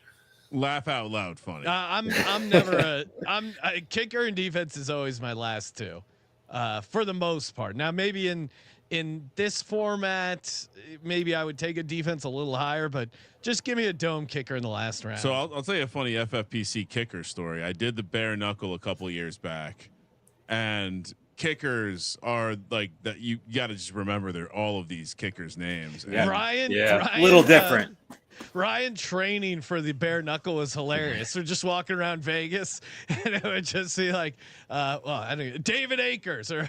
I was really locked in, but what I didn't factor in is how early people were going to take kickers because they didn't want to have to worry about remembering them, and so someone popped off in like the 9th and I guess it would have been 9th and 10th round. Kicker.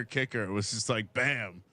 I love taking a kicker the early. bare knuckle one. It's crazy how some people are so locked in, and some people in that draft are drafting just drunk out of their mind and somehow doing just as good. And then I always love every year. There's always multiple kickers taken, and then someone's like, "Yeah, they're not on a team," and the guy's just like, "Oh, okay." Like, yeah, it's just the only name. And the one thing you don't really realize doing those drafts is the noise that surrounds the draft. Like, it's not like in a secluded room where you're by yourself. Like, you have a bunch of drunk idiots who just watch the game hanging out around you, going just babbling and just talking about uselessness. When you're trying to like use your brain to actually function, because I don't care how many drafts you do. This is like without anything in front of you is almost impossible to do, especially if you don't have a partner. I think there's 6. We're halfway full on the bare knuckle. That's as I said before. That's it. If it fills, it fills. We know we're not. Didn't fill last year, unfortunately, but I will say it was one of those exercises where, like, if you read about like the memorization champions, I find with fantasy it's like you almost just need to have your rankings memorized, and so you're going through, like, for me, I was constantly going through the list of players in my head, but kickers become so. I would actually propose to the FFPC to just go team kickers. We don't, like, no one really wants to have that level of edge on the field where you're randomly hoping that you draft the 3 best kickers, or I guess 2 in a weird case. But I'm out on kickers all the way. Love the slim format. Fair enough. I mean, talk about bare knuckles 28 rounds. It's insane. Hopefully it fills this year. We shall see. I have been sent instructions by the greatest podcast host on the FFPC. Eric, no, you're in this chat, Tur. What do you mean you're scared? I need to promote. We have a couple of big shows coming up tomorrow on Insider Access. Ooh. Eric Balkman, Justin Herzig, a live FFPC best ball tournament coverage. That is from 7 to 9 p.m. So tune in for that. And then Friday on the High Stakes Fantasy Football Hour, we got a live big gorilla draft. Terp, I'm going to be on the call for that. Me, Farrell, and Balky covering a FFPC big gorilla. So yeah, don't forget next week. And then next week, Wednesday, draft against David Terpoli.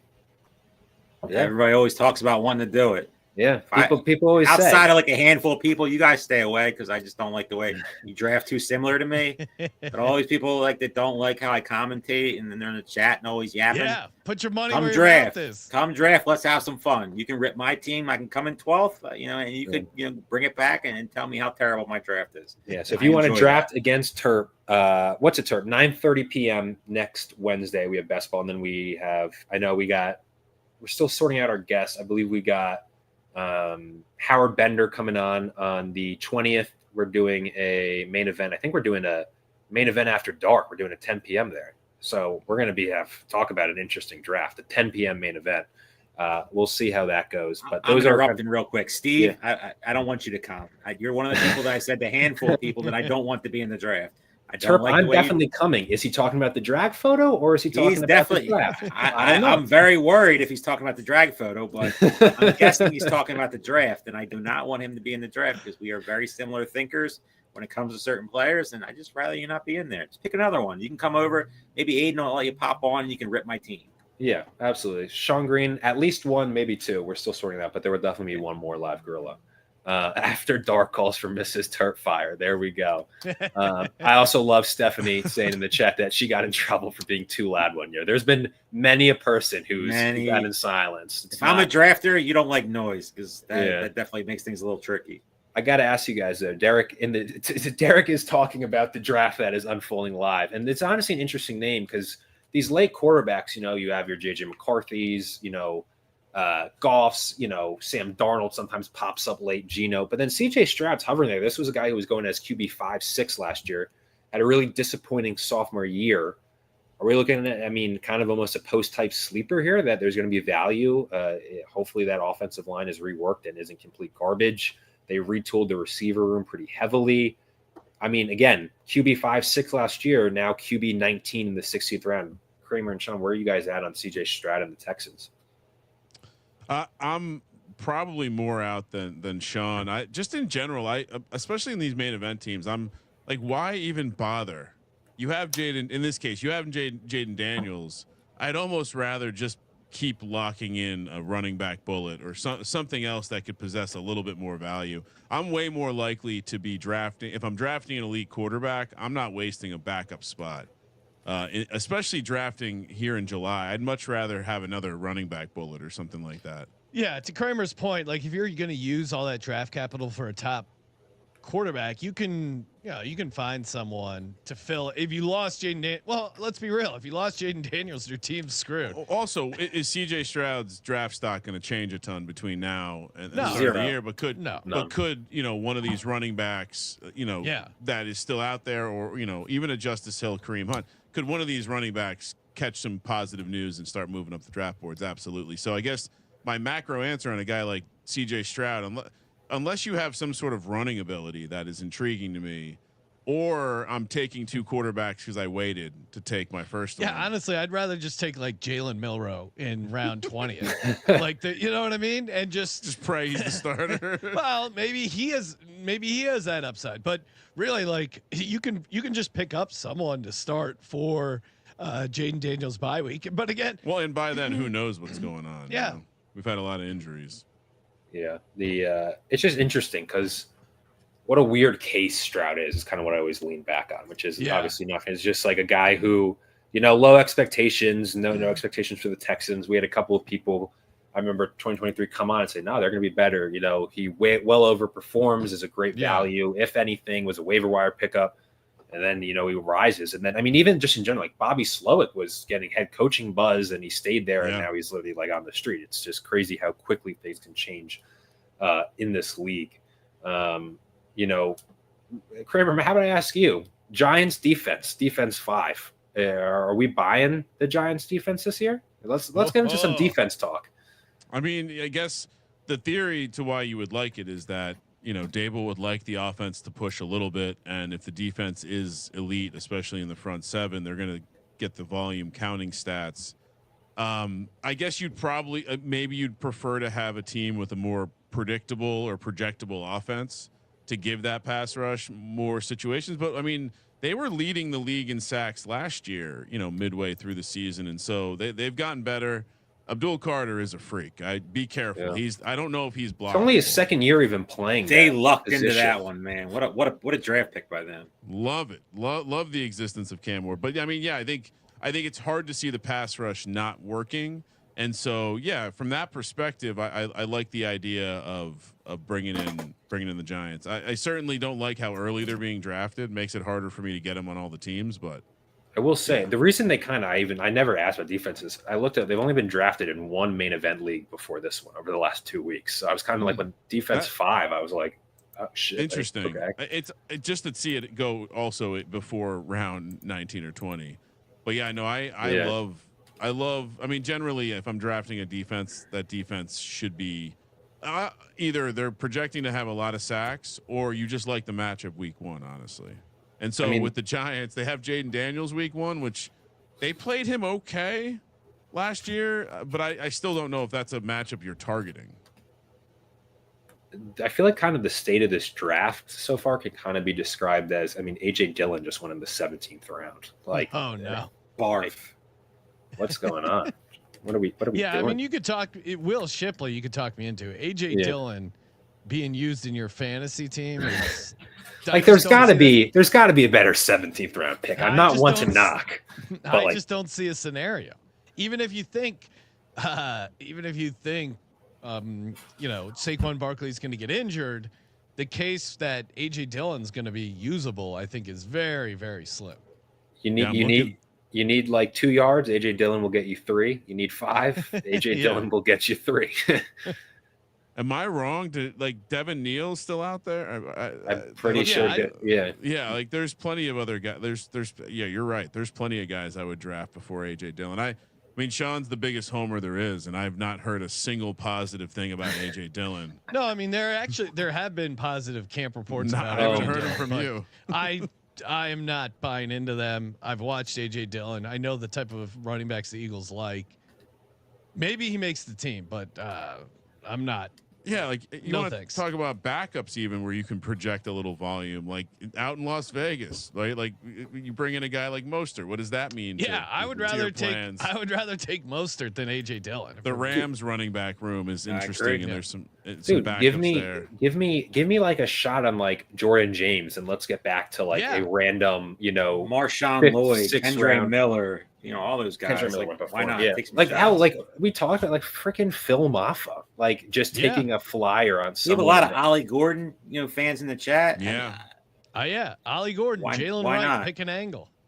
I was looking at our pros versus Joe's best ball draft, and it's just like our 0 running Devin Neal, Ollie Gordon, Yeah, Jarquez Hunter, another guy that I'd probably take over AJ Dillon. Yeah, I've already said this on last show. I did me and my coworker Jake Finetti, we drafted in the SiriusXM like Experts Week best ball draft, a 17-team best ball league. Justice Hill is currently our running back too. We just completely punted, which is a Not horrible ideal. idea. Like we're just hoping we drafted Kyle Juszczyk in the 20th round. Just hope to luck into a couple of touchdowns, get us 6 points. It's dark out there if you don't do your zero running back or hero running back. It's crazy how quickly you can like the leagues become impossible. Like going from 12 to 15, or you said 17. Like all of a sudden you're chop every round you're losing essentially a half round of ADP, and it's like Easily, yeah. And then quickly, 17, it's like not everyone's getting a backup quarterback or defense like that's like startable. Like someone out there is not getting 2 defenses. It's just how it works. Yeah, Russell Wilson's getting drafted for sure. Yeah, Lock it up. Russell Wilson probably got drafted before round 10 in that one. The way quarterbacks were going, we drafted Darnold and Cam Ward in like round 8, 9, or 7, 8. Like that's oh my god, that's like they were the best available. That's how it had to be. Crazy. That's the other funny thing with the bare knuckle is quarterbacks go super early as well. I don't know if it's a memorization thing or what, but I was shocked to see how quickly the quarterbacks went. I am intrigued to do that again. That was a fun experience. I would say if you believe that you're good at this, you should really challenge yourself to do the bare knuckle one year, because no matter how good you think you were, you're going to have a moment where you're like, shit, I have no idea who the kicker for the Bears is right now. Yeah, and I missed it. Jalen Wright went in the 10th round. Yeah, that was that seems early, right? Yeah, that's. I mean, I can like tell you his ADP. His ADP is 11-11, so 2 rounds early. And then wait, is Ollie Gordon gone in this draft? No, not yet. Whoa. Yeah, it is fascinating that like this room, the running backs, it's been kind of fun to watch, have been pushed up so dramatically. Yet there's a couple of guys where it's like I would assume that all right, well I'll take a flyer on some of these rookies, around 17, 18. It's just not. Especially it's managed. You can drop them if you're wrong. Like these are the great type of league to take the running back bullets and just hope. Ollie Gordon gets the backup job behind Achan, and that is an amazing value in the 18th round. I will say this, Remy's in a ton of these rooms for a reason. The dude wins his leagues. So when I sit here and knock it, but Alexander Madison being drafted, let alone in the 14th round, might be one of the most mind-boggling picks I've ever seen. And I don't say that's so impossible to say about a 14th round pick. I mean, 157 overall, and I slack-jawed, just shocked. That being said, I like some of his receivers that he's tossing bullets out on. Yeah, he drafted A-Chain, by the way, so I guess Madison's his handcuff. And Breece, Isaiah Davis. Xavier Legette, I think, is interesting. Especially when you're considering where you're getting these guys. Like Romeo Doubs, Jack Beck, however you pronounce it. Like they have massive upside. So I like all those guys. Yeah, I have to imagine if he was drafting over again, he would have. I wonder if he would still draft Christian Kirk over grabbing Braylon Allen there in hindsight. But yeah, I guess Isaiah Davis gives you some handcuffed ability there. Yeah. I mean, he clearly went with the handcuff strategy. It's just surprising. The Madison one is Isaiah Davis, believe it or not. hilarious how you can say this about literally any player, because I could say because it's true. Like, oh, on fantasy Twitter, I've seen some Isaiah Davis love, but literally probably every player on this board has received it. But I have the Madison one. I think you could just wait and take Corden. Even Romeo Dobbs, as not a wide receiver 68, you could do worse. Like, it's just going to be, he's just going to keep showing up and producing like solidly productive seasons, and it's just really managed leagues are just way different. You can take shots on all these guys and just cut them. Like, if this is best ball, none of these guys are getting drafted. You're not Isaiah Davis isn't getting drafted. Madison's not getting drafted. Ollie Gordon's not getting drafted. AJ Dillon definitely not. They're not even getting looked at in these drafts. So, like, did I miss something with Corum, by the way? Did I is he hurt or bad reports? Hunter came out today. It looks like he was running with the ones. I saw something on Twitter. Yeah, but I mean, still 19th round. It's worth a shot. I mean, like you said, I didn't even realize he wasn't drafted. I mean, that just feels like 19th round. You couldn't. I mean, he's going in the 15th round as ADP. It was in the 19th. I do think I'm not a Kyron Williams guy. I do like Jarquez Hunter. I'm not a Blake Corum guy, but like 19th round. I mean, that's insane. Why not? Yeah, we always forget the last year rookies. It's the new rookies we want to draft. Yeah. So I mean, to me, Hunter going ahead of him is just this classic spring buzz. Yep, maybe. I just think it's something. It's just concerning how Corum could barely play last year, despite what they invested in him. And Kyron Williams is not your definition of an efficient running back by any means. So just it's concerning there. But 19th round, what a weird draft. Gotta love it. But fascinating. Like, I mean, that's team 3 again. I know they were getting a lot of love. Again, more than likely it won't pan out, but as Steph said, that's freaking insane value.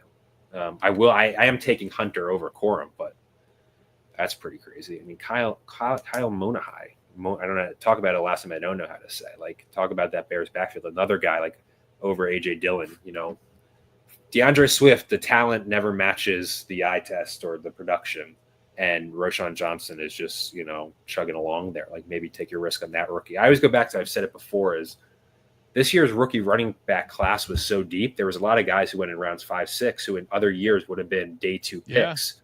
So you associate some of these names as, oh, well, yeah, they were, a 6th-round pick, but it just was not a reflection on them as much as a reflection on how deep it was. So teams either could wait or there was just way more.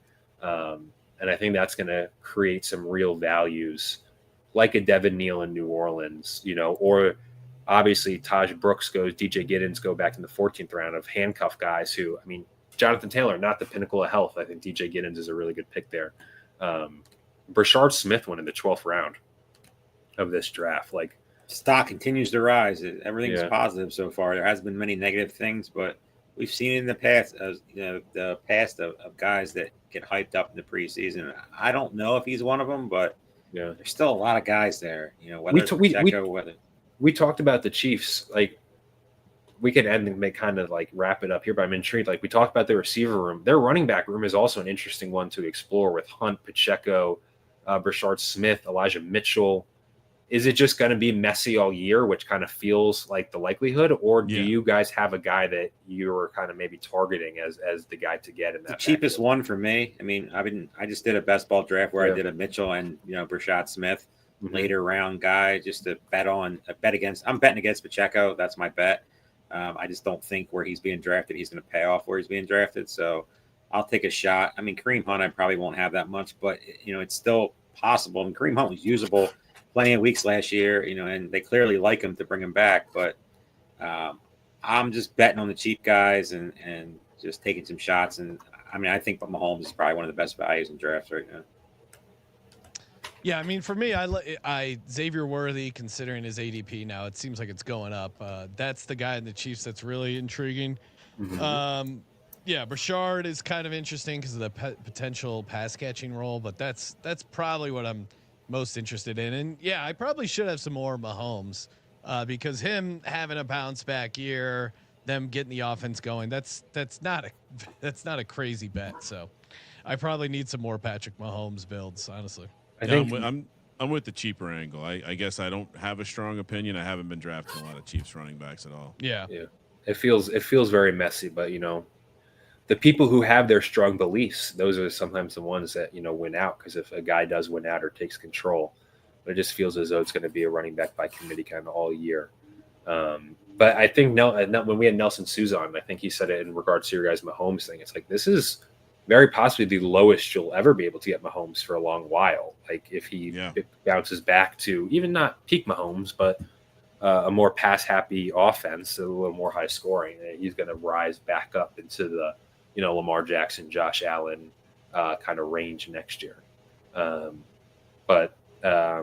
No, before we go, I know it's just the last 5 picks of this, what's been a really fun draft. Sean, Kramer, please tell all the listeners, all the viewers, like where they can find you guys on social, where they can listen to you guys, or what to follow, because I know you guys got a lot of places in it, and I want you to get it out there because you guys do great stuff. Thanks. Appreciate you guys having us on here. Sportsgamblingpodcast.com. Just type in Sports Gambling Podcast wherever you listen to your podcasts. We're over on X at Gambling Podcast, all over YouTube, Spotify, kind of wherever you get your content. We're there cranking out free shows. We're in the middle of doing 32 NFL team previews. And we have a little gimmick where it's a 32-word phrase that might or may not be shitting on the Cowboys. And each episode we give out the word.